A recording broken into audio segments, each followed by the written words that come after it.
Hi traders，唔知大家有冇一種感覺，呢3-5年炒股真係越嚟越難，個市場總好似成日大上大落，跌完無端端又升返，升穿咗高位好似形勢大好咁，但轉頭又突然大跌。最痛苦嘅係，你哋一定都有親身體會過，明明睇準咗一個靚位入市 ，set 好晒止蝕，但勁唔好彩，隻股就係跌到啱啱好打中咗你個止蝕位，令你輸錢止蝕咗。點知佢轉頭即刻就好似你本身判斷咁回升，仲要升穿你本身止賺位，嗰下你有冇覺得自己好不幸，好似個市場針對你咁？我明啊，我真係明啊，因為想當初我都經歷過無數次咁樣既不幸止蝕。今時今日，我可以好肯定咁話你知，市場針對嘅唔係只係你一個人，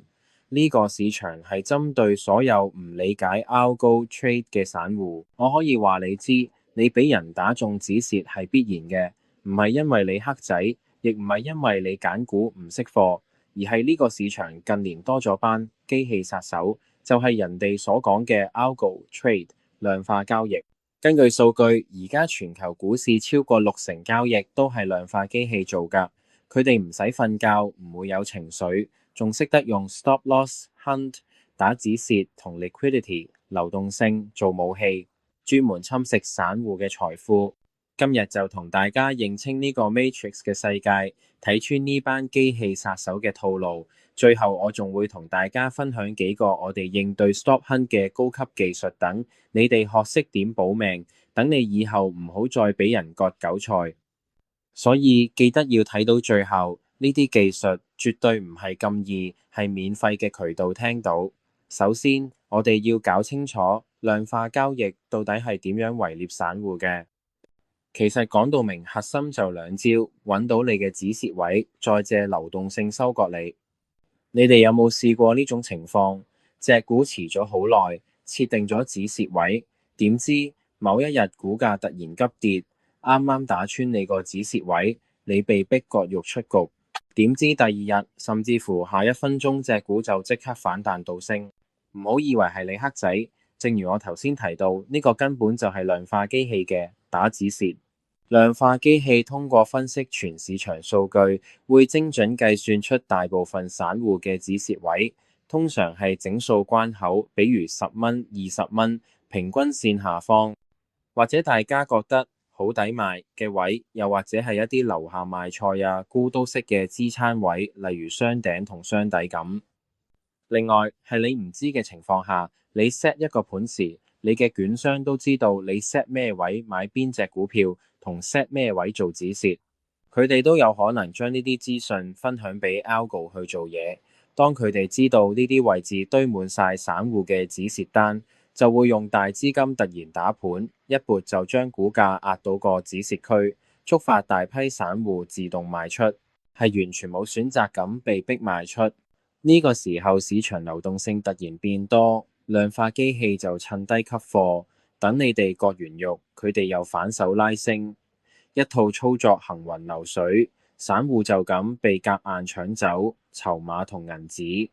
無知地感慨自己今次好黑仔。講到呢度，可能有人會問，點解量化機器咁鍾意打止蝕？唔係淨係想整走散戶咩？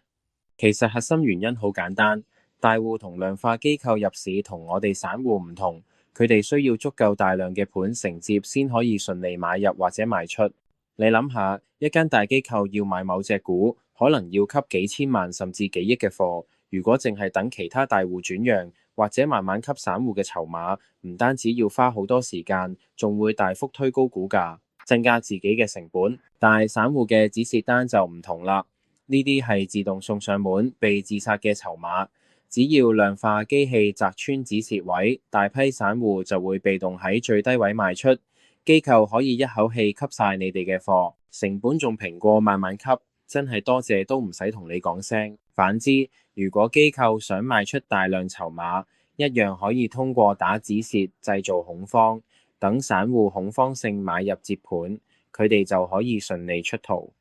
簡言之，散戶嘅止蝕單就係量化機器同大戶操作嘅助燃料。冇呢啲止蝕單，佢哋好難快速收集或拋售大量籌碼，所以先會不擇手段咁針對止蝕位下手。除咗打止蝕，量化機器仲識得利用流動性陷阱，比如啲細盤股平時成交唔多，流動性好弱，量化機器就會喺午盤或者收市前呢啲淡靜時段突然掛大單買入，又或者賣出，製造虛假行情。你以為有主力入場跟住買入，點知量化機器瞬間撤單反手砸盤，你就咁被套。又或者佢哋掛大單跌停，製造恐慌，嚇到你割肉，然後佢哋就低價撈貨。呢種操作其實就係利用散戶對流動性嘅誤判進行精準收割。之前美股都有試過因為 Algo Trade 嘅失誤引發出大量沽盤，造成股票市場突然閃崩一下。由此可見，呢啲殺手係有幾大影響力。可能有街坊問，量化機器點解可以咁精準？因為佢哋有三大優勢：第一，速度快到離譜，毫秒級響應，你仲未睇清盤口，佢哋已經完成買賣；第二，數據處理能力強，全市場4000幾隻股嘅盤口數據、資金流向、散戶持倉成本，佢哋一眼就能夠掃晒；第三，唔會有情緒，設定好程式就執行，就算錯咗都會堅持，直到收割到散戶為止。更離譜嘅係，部分量化機構仲會同交易所合作，攞到散戶嘅交易數據，等你嘅操作完全暴露喺佢哋面前，就好似你裸跑一樣，點會唔被獵殺？講到呢度，可能有老友記會灰心，咁散戶仲有得玩咩？其實唔使怕，量化機器雖然強大又無情，但佢哋都有弱點，只要我哋識得避其鋒芒，用對策略，一樣可以自保，甚至借機賺錢。以下嚟緊分享嘅呢幾招，大家一定要記實，落場實戰絕對會用得上。我成立呢個頻道係希望可以用另一種方式去提升大家交易嘅技能，因為我好清楚明白，要成為一個成功嘅交易員，唔單止係你識得幾多種技術咁簡單。而其實更重要係你嘅心理修養，係你嘅自我素質。我知道大部分嘅人可能平時都要返工，要照顧家庭，都係好忙，所以我希望用呢個頻道去灌輸一啲 trader 必須要有嘅 concept 俾你哋，等你哋可以喺返工搭車嘅時候，或者做緊嘢嘅時候、瞓覺休息嘅時候，都一路聽住呢啲 concept， 聽住呢啲核心嘅信息，令到你哋可以將呢啲 traders mindset 入腦入血。我好有信心咁樣，絕對可以幫到你哋更快成為一個 consistent profitable 嘅 trader。第一招，要識得睇市場結構形態，止蝕位千祈唔好設喺明顯位置。好多散戶中意將止蝕設喺整數關口，或者10日、20日均線正下方，又或者啱啱好設喺雙底雙頂之下。正所謂雙底必穿。呢啲位置簡直就係量化機器嘅獵物集中營。我會建議大家將止蝕位設喺非整數位，而且要留少少空間俾佢打穿。比如隻股10蚊買入，唔好設9.5蚊止蝕，改為9.43蚊或者9.37蚊，同大部分散戶隔開。另外，止蝕距離可以適當拉闊少少，唔好太緊，避免被機器輕易掃到。仲有一個專業交易員小技巧，我哋稱為 mental stop， 意思簡單嚟講就係唔好直接喺交易所設定自動止蝕單，改用價格提醒功能。當股價接近止蝕位時，自己睇清楚盤口變化。如果係機器砸盤，比如突然短促一下大量100手、200手嘅賣單，可以暫時唔止蝕，等行情穩定再決定，避免中計。第二招，避開量化交易嘅活躍時段。根據統計，量化機器最鍾意喺開盤後頭半小時最活躍，因為呢個時候散戶交易最多，流動性足，方便佢哋收割。建議大家喺可以嘅情況下，喺呢半鐘頭暫時停咗你個止蝕盤先，咁可以避開呢個人馬疊疊嘅時候被 algo 錯殺。仲有節假日前後午盤淡靜時段都要加倍小心，唔好輕易操作。呢啲時候流動性弱，量化機器更容易操控股價。第三招，華爾街交易大絕 Two Bar Stop。我哋專業交易員好多都係用 Two Bar Stop， 呢啲技術相信唔係好多人會介紹。Two bar stop 簡單嚟講，做法就係我哋唔會第一下俾人打穿止蝕就走，反之我哋會要隻股俾人打穿止蝕，而且當日收市都上唔返去，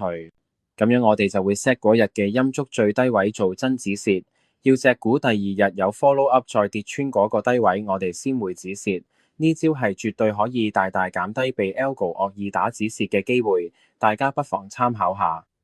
第四招，資金管理要分批建倉，唔好孤注一擲。好多散戶鍾意一炮過滿倉入場，一旦遇到量化機器砸盤，根本冇餘力補倉，只能被動割肉。建議大家睇返我之前介紹倉位管理嗰條片，參考入邊提到嘅方法，咁就算被量化機器掃咗第一筆止蝕，仲有餘錢可以低吸，唔會一鋪清袋。另外，千祈唔好亂用槓桿，量化機器最鍾意針對高槓桿散戶，一旦股價波動，你嘅孖展盤好容易被強平，到時就真係血本無歸。其實我哋華爾街嘅 trader 有好多技術係可以睇住 algo 嘅行動去跟住 trade， 不過呢一啲技巧就複雜好多，關聯到好多大家好少聽到嘅 concept， 例如 order block、fair value gap 等，未必係每個聽眾都有興趣聽咁深入。我想知道大家嘅喜好，如果大家都有興趣想學啲更勁更深嘅技術，不妨留言話我知，等我將來可以同大家分享一下。最後要同大家講一句，當你同 AI 相比，散戶嘅最大優勢唔係速度，亦唔係數據處理能力，而係人性化判斷同耐心。量化機器只識得根據歷史數據同程式操作，對突發新聞、政策變化、行業週期嘅反應同人性會好遲鈍。只要你哋多做研究，多了解，學習交易員應有嘅道法術器，唔好盲目追漲殺跌，量化機器嘅鐮刀就好難收割到你。記住，炒股唔係賭博，係一場持久戰，係一門茶餐廳生意，保住本金先至有機會賺錢。希望呢15分鐘嘅分享可以幫到大家，以後炒股都可以識得保護自己，唔好再俾量化機器割韭菜。祝各位街坊老友馬年投資順利，財源廣進。